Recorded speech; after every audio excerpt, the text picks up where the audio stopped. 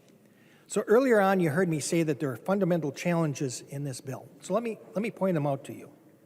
First of all, it gives additional rights and privileges, at least potentially, to those that may or may not be entitled to it. It does not deal with the majority of people who will not pursue the license. It expands the potential opportunity for various fraud and legal status. Whether or not they're intended or not, their potential is still there. And we had opportunities to correct that tonight, and it didn't happen. It greatly expands what was actually asked for, which was just driving privileges. Because over the years, driver's licenses are now being used for more than just driving privileges, when it looks just like everyone else's, it doesn't make that distinction. And finally, no matter what we say or do, this bill and having driver's license does not remove the risk of deportation. That is still there. And for this and very many other reasons, I highly urge us to vote no on this bill, allow us to go back to the beginning, correct some of those imperfections and potential abuses, and get it done right. We have almost 4 months before the end of session to be able to do so. It's not something that we have to rush to do, but these are potential problems that we will have to deal with in the future if we don't deal with it today. So please vote no. Thank you. The member from Winona, Representative Pulowski. Thank you, Madam Speaker. I ask an indulgence of the House. I'm going to read excerpts from Representative Tom Rukavina's last letter to the editor. Representative Rukavina served in the Minnesota House from 1987 to 2013. This was posted on the Timber J website January 9th, 2019. As your readership may know, I am currently in the University of Minnesota Medical Center receiving excellent care after my bone marrow transplant on November 14th. Every day a nurse walks in who is a little different than me. She or he might be Somali or Hmong or Japanese American and have a little bit of an accent, just like those old Croats I used to listen to on the north side of Virginia. Or my nurse's assistant may come in to take my blood pressure and tell me how she fled the war in Liberia when she was a young woman, and what a wonderful opportunity it is to be here in America. Then the housekeepers come in. They're in a hurry. They say hi. They are Somali or Ethiopian or Liberian. One was a male who stopped emptying the wastebaskets and talked to us about how he came from Ethiopia 5 years ago because of tribal conflicts. He already had a master's degree in chemistry and is now working 2 jobs while going to school to become a pharmacist so he could give his 3 children a college education. He was particularly proud of his 4-year-old daughter, whose teacher told him she was extremely intelligent. He told us his dream is that she will grow up to do something good for her country, this country, America. I could go on and tell you that one of my transplant doctors is from Brazil, and my primary oncologist is from India.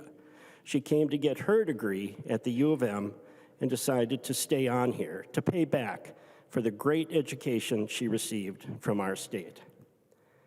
So it's puzzling to me that some of my friends and their children have forgotten that they are the children and grandchildren of immigrants, that they came to America for the same dream, to make life better for themselves and their family.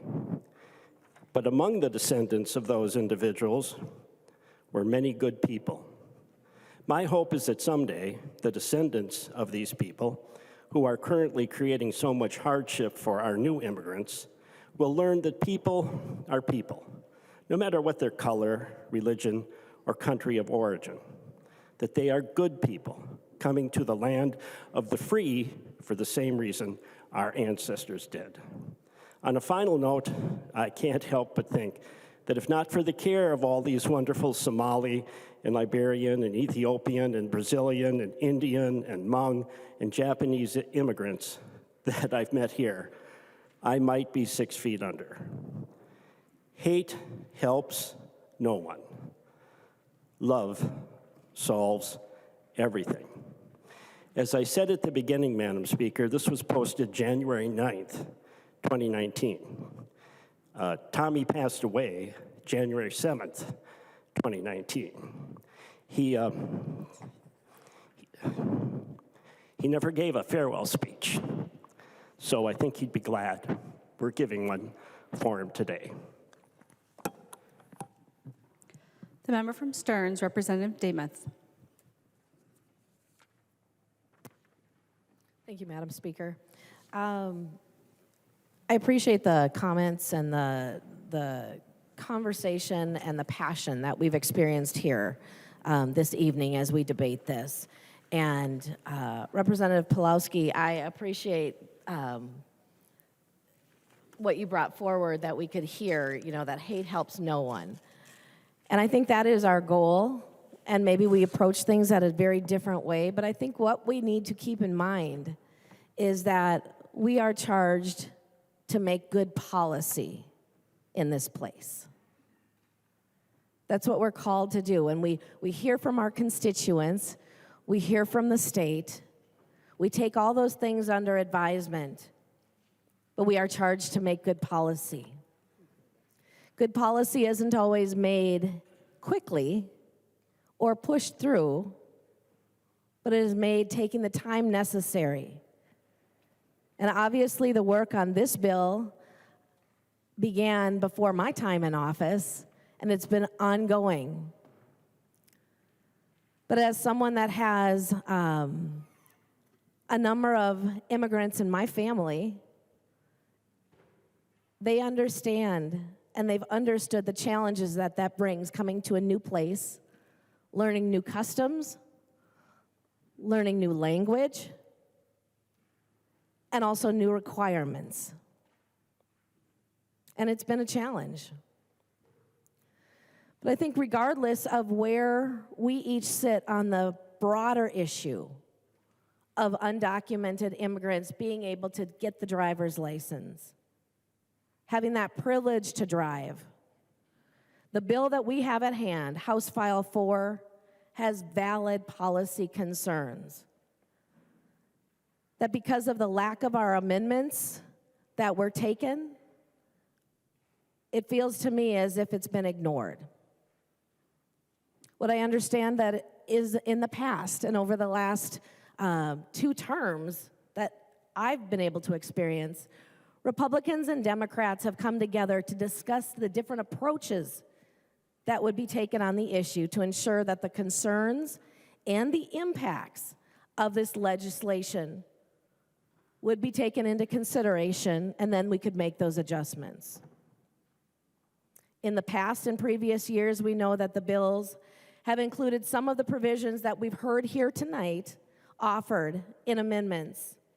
They include clearly printing on the license that it's not for voting purposes, or even changing the location or flipping that license into a vertical. So there's a clear distinction between the license that undocumented immigrants would have and then a standard Class D. Those were bipartisan provisions that were worked on over time to ensure the trust in our elections. And yet when we offered these amendments today, they were rejected. And I have to ask myself, why is this year any different? Why are we rushing through the serious pieces of this legislation that have valid policy concerns without that attempt to make it bipartisan in cooperation? We've heard from the majority party that we don't have a compelling reason for adding these provisions to this bill, but I think ensuring trust in our elections is a compelling reason. I watched a clip of a committee meeting where there was a supporter, a testifier, but supporting the bill said, and I want to quote this, that testifier said, "Know your humanity. And know that you are all in these chairs because of us. We are voting. Our people are voting. And if you don't pass this bill, people are going to vote you out. End quote. So when we talk about ensuring that our elections are safe, there were amendments offered tonight from this side of the aisle that were reasonable provisions to valid policy concerns, but yet the partisanship moved through and didn't allow these to be received or to be taken. So members, tonight, I urge a no vote. Thank you. The member from Hennepin, Representative Long. Thank you, Madam Speaker. Members, today we are going to take a very important vote to right a wrong committed 20 years ago. It's a wrong that hinders our ability to tackle big challenges like workforce shortages, a wrong that has made Minnesota a less welcoming place, a wrong that has infringed upon basic human dignity and decency in our state. Until 2003, residents of Minnesota did not have to provide proof of legal residence to get a driver's license, and guess what? Our state functioned just fine.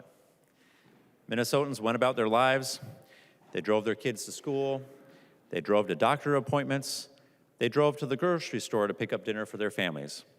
They drove to their places of worship, and they drove to spend times with family, friends, and loved ones. Then, in 2003, Minnesota made a huge mistake. Amid anti-immigrant fervor post 9/11, then Governor Tim Pawlenty took unilateral action barring undocumented immigrants from obtaining driver's licenses. Since that time, Minnesotans have come year after year to the Capitol, organizing at the grassroots level and demanding a change. Over the years, we've witnessed joyful gatherings and rallies, but we've also watched our fellow Minnesotans camp outside the Capitol and go on multi-day hunger strikes to underscore how dire this situation is. Hubert H. Humphrey once said that the moral test of government is how we treat those in the dawn of life, those in the twilight of life, and those who are in the shadows of life. According to the Migration Policy Institute, there are an estimated 81,000 undocumented immigrants in Minnesota. Many have been here for decades or know no other home. A wrong committed 20 years ago has meant that 81,000 Minnesotans and their families are living in the shadows and unable to fully participate in our society today. 18 states and Washington, D.C. allow undocumented immigrants to obtain driver's licenses. To those who have expressed concerns about the impact of this policy on voting, I have news for you. There are people right now who can legally obtain a driver's license who are ineligible to vote, including people who have a green card and those who are formerly incarcerated.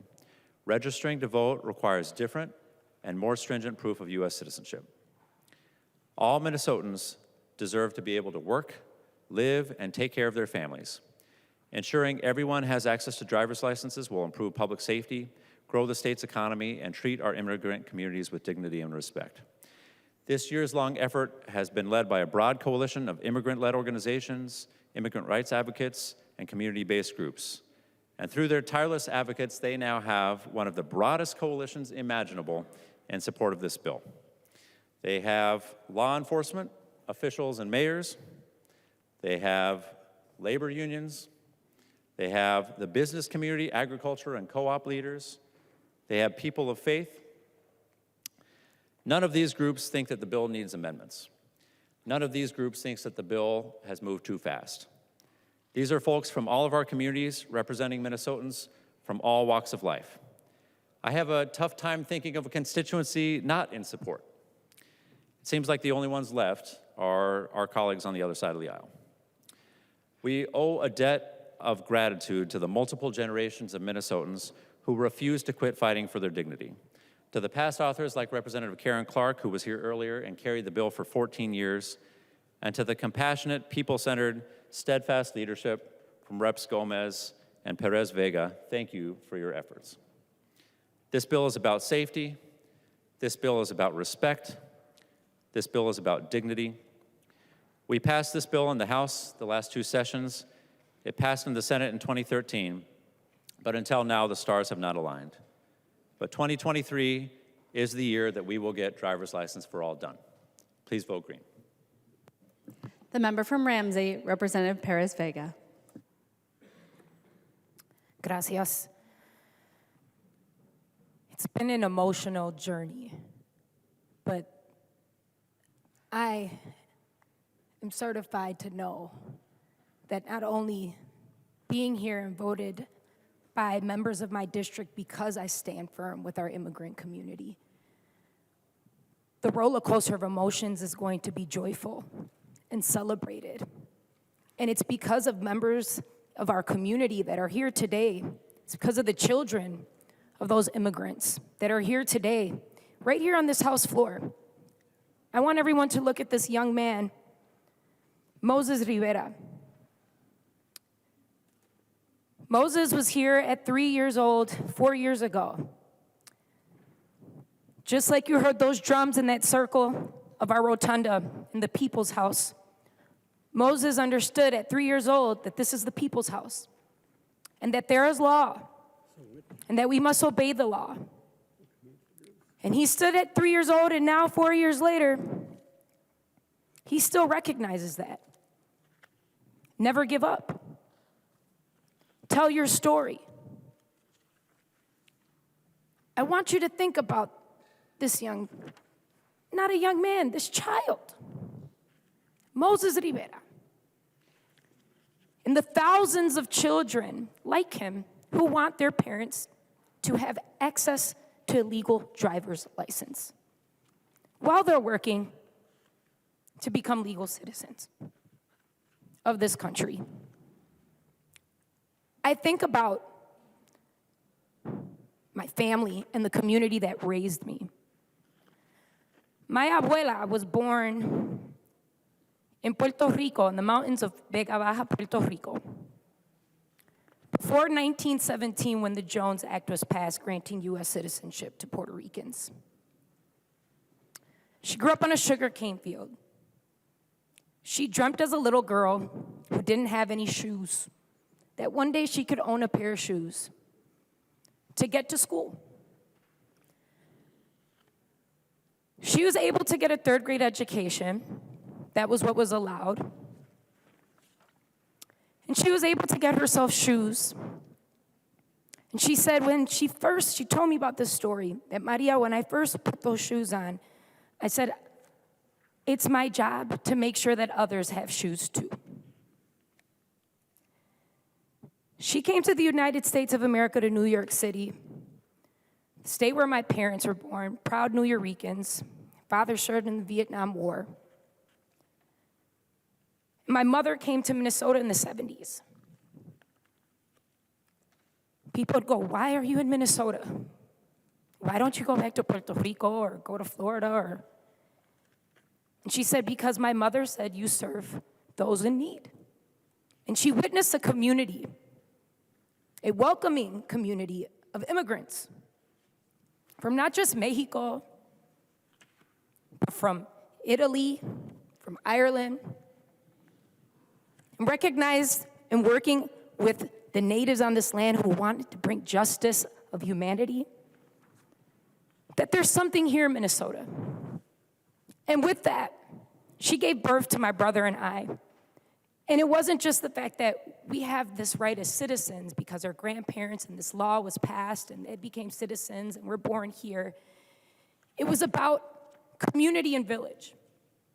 And I'm raised, taught, fed, educated, healed, advocated, have been served, have been helped in village of immigrants. Immigrants that come from Guatemala, who take leadership in our organizations that help citizens and non-citizens. Immigrants from Panama who become leaders in higher education and institutions and become those that write curriculum not just for immigrant children, but for all children. It strikes me that I'm 35 years old, I'm old enough to run for president.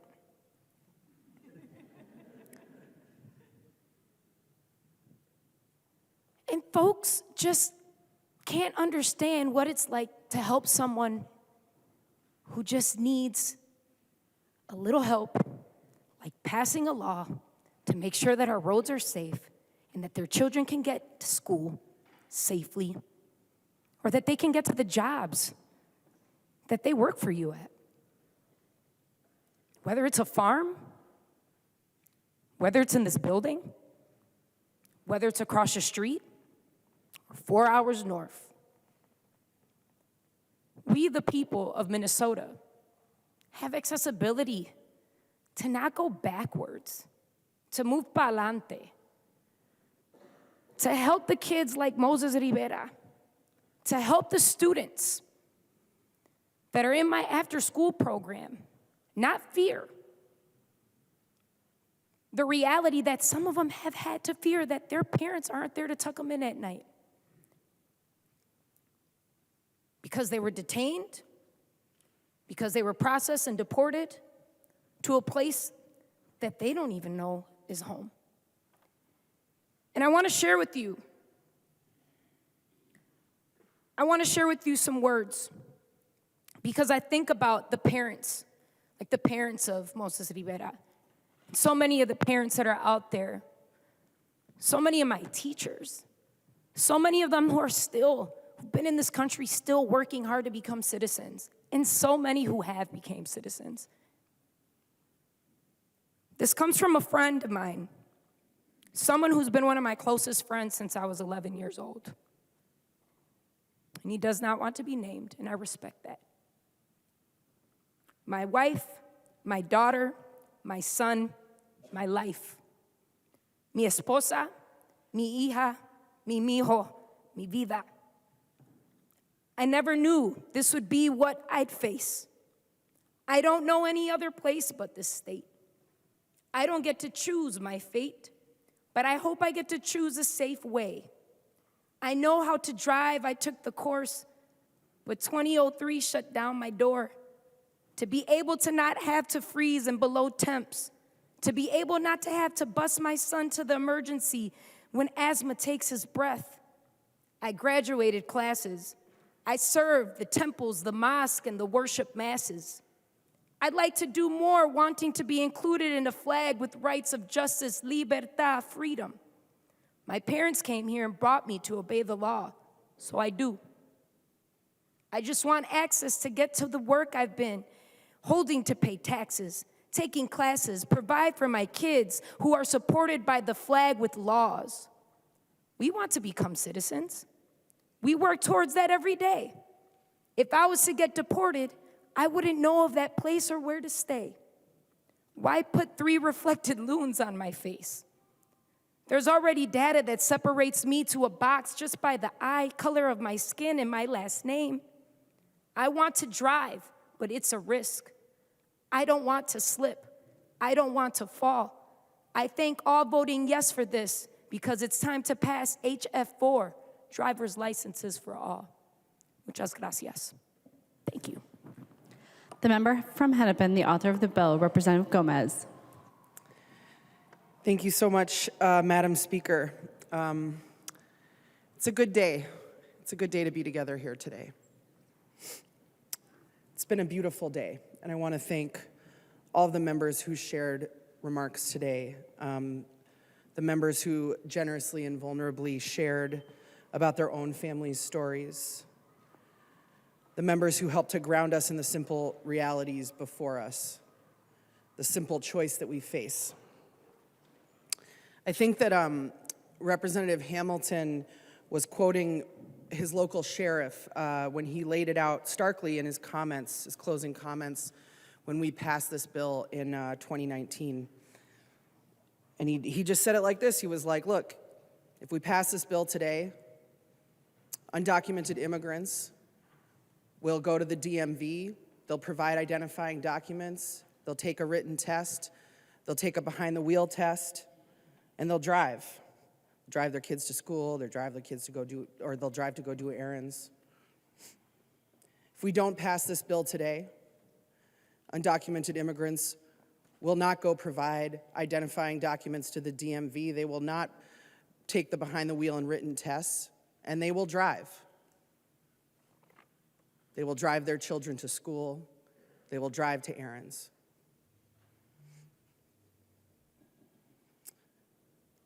So we can choose to deal with reality or not. It's a pretty simple choice. And, you know, Representative Baker talked about this as half-baked and asked, I believe, Chair Hornstein about what happened in the past with this bill. And he maybe had the collegiality or respect to not say what actually happened with this bill, but I'm just going to say it. It was politics. That's why this bill wasn't passed in 2013 or 2014. It was because of politics. It was because people sitting in these seats made calculations about their own political future at the expense of communities who are standing outside of our chambers right now. They put politics above people. They like that line. That was the wound, Representative Davids, that I talked about in my opening. When I said that there's been a wound inflicted on this community, that was the wound. And so that's the wound that we have a chance here today to heal or to begin to heal, to move toward healing. So it's a good day. It's a good day to serve the people. Because to do righteous work for human dignity and justice is an honor. And when we work for all of the children of creation or the children of God, or however it is that you personally conceive of our shared humanity, however it is that you relate to our commonality, when we acknowledge the truth that beneath all of that difference, we have so much in common, you're doing the people's work. And it's an honor to do the people's work. And when we're driven by love, and when we care and work for not just our children, but for our neighbors' children, whatever they look like, wherever they come from, whoever they are, and we care for them and work for them as though they were our own, that, members, is an honor and a privilege and a joy. And I hope that however you vote today, you're able to stop and just to soak up the beauty and the joy of this day. The goodness of this day. What we're going to do today in this chamber will benefit tens of thousands of families who are currently living in unimaginable fear. Fear that's unimaginable to most of us, but that unfortunately is their day-to-day reality. It will make us all safer. It helps so many, and it doesn't hurt anybody. This is righteous work we're doing today. We have the chance to work for laws that reflect and honor our inherent humanity, that acknowledge the shared stories of migration that weave through each of our families' stories, and the simple shared experience of being a parent, like Representative Hassan shared. A parent who, like any of us who are parents, would do absolutely anything for our children to ensure that they can be safe and well and have a good life. To do work that sends a simple message that we are an open and welcoming and caring state is the good work that our communities send us here to do. And so it's a good day for the legislature and for the people and for the state of Minnesota. And I really want to deeply and genuinely thank all of you for what I think was a really respectful and compassionate debate.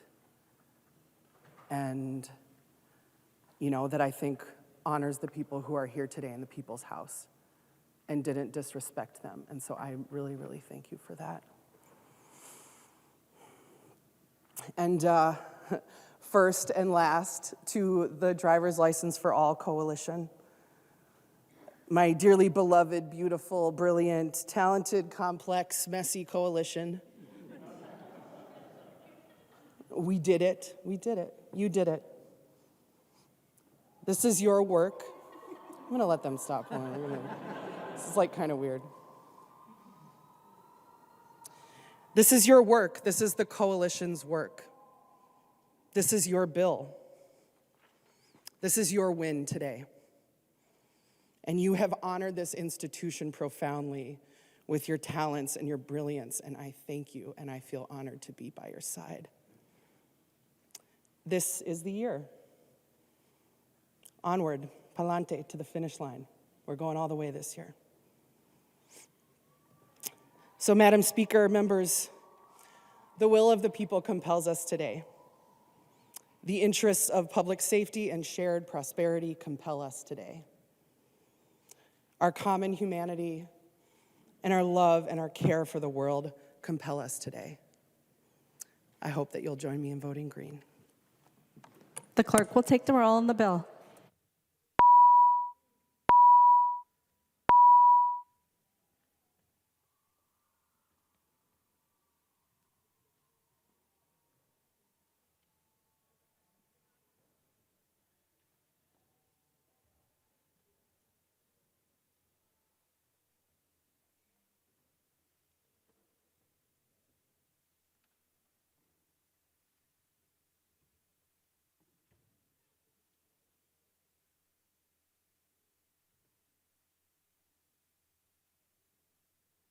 The clerk will close the roll.